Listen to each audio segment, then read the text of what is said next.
Hello and welcome to Piano Version. In this video I'm going to teach you a very quick and easy way of learning all the white notes on the keyboard without needing to put sticky labels or tags on your keyboard.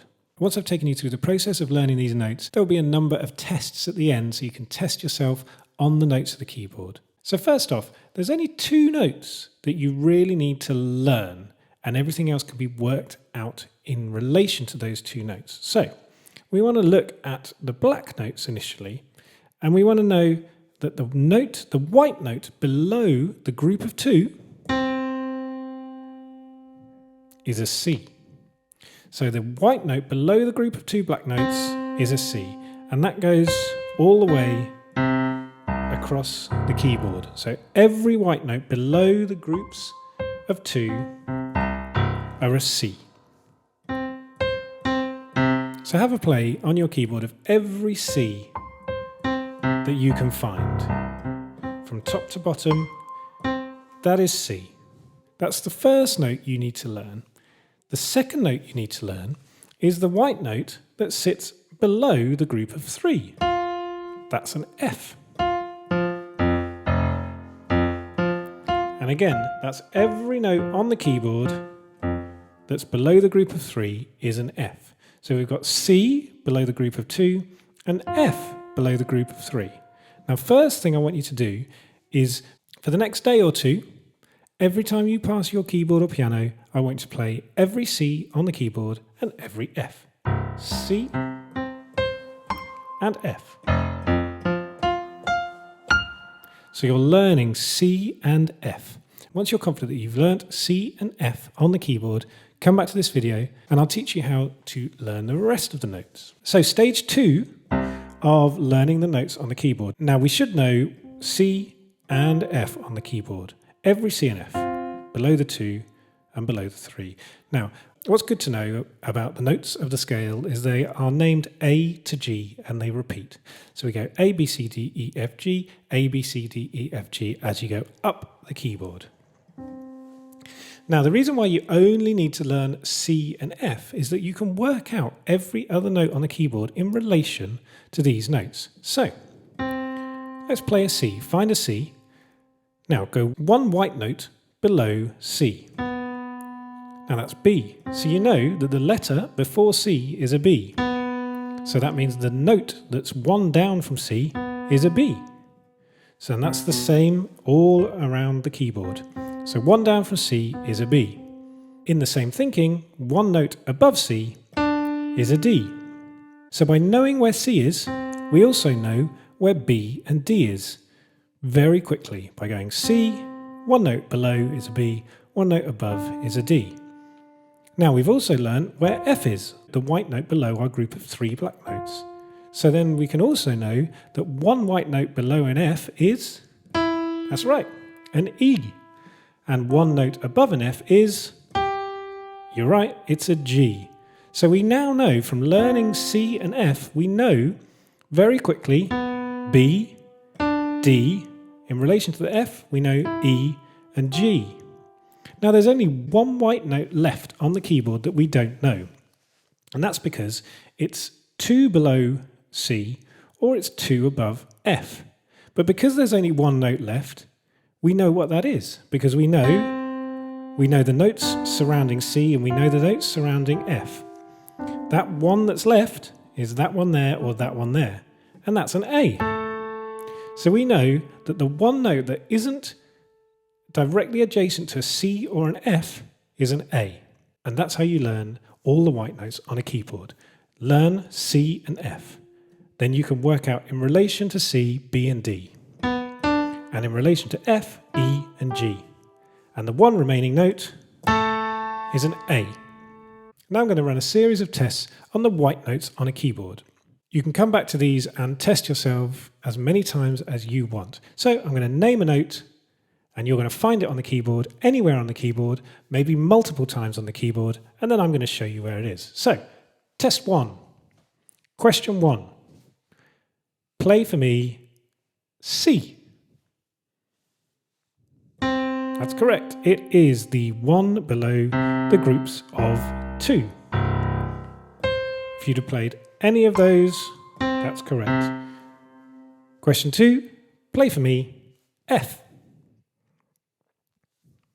You should have played the white note at the bottom of the groups of 3.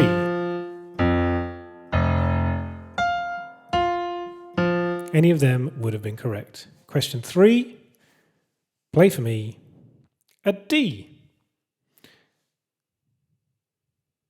D is there. So your thinking should have been D, that's one letter above C. So where's C? There's C. One note above C is D. So if you'd have played the note in between the group of 2, one above C, anywhere on the keyboard, you would have been correct. Question 4. Play for me G. You should have played this note here. So your thinking should have been G is one above F. I know that F is here, so G is one above, which means it's the note in between the first 2 of the group of 3. So any of these on the keyboard is a G. Question 5. Play for me an E.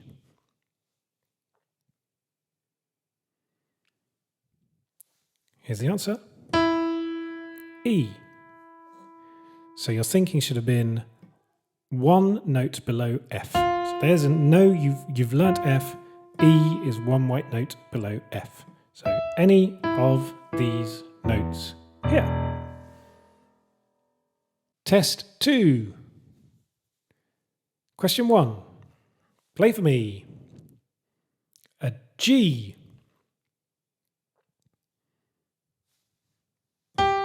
Here's the answer. One above F. Any of those is correct. Question 2. Play for me a B.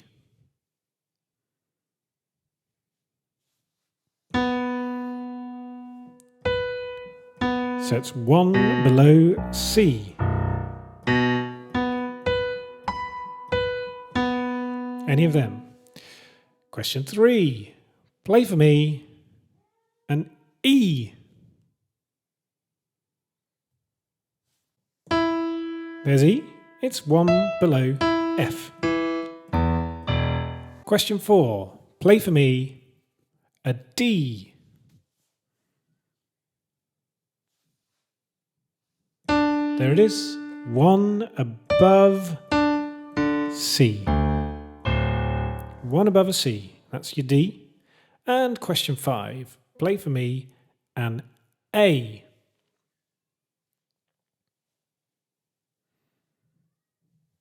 Here's an A. So that's our one rogue one that isn't adjacent to a C or an F. So you could have either worked it out as 2 below C, or you could have worked it out as 2 above an F. Here it is. It's the note between the higher 2 black notes in the group of 3. So any of those is an A. That's the end of the second test. Test 3. Question 1. Play for me an F. There it is. It's the one at the bottom of the group of 3. Question 2. Play for me a D. There it is. It's one above C, in between the group of 2. Question 3. Play for me an A. Here it is. It's the 1, 2 below C or 2 above F.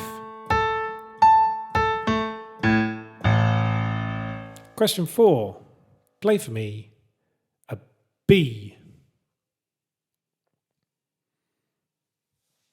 There it is. It's 1 below C. And question 5. Play for me a C. There it is. The very first note we should have committed to memory, bottom of the grouping of 2. Now if you can hear the tonality of this C, this one is middle C. Usually it should be in the middle of your keyboard. But you can also hear it. If you can hear that pitch, see if you can match it. There's middle C. Thank you for watching this video. I hope that's helped you learn all of the white notes on the keyboard.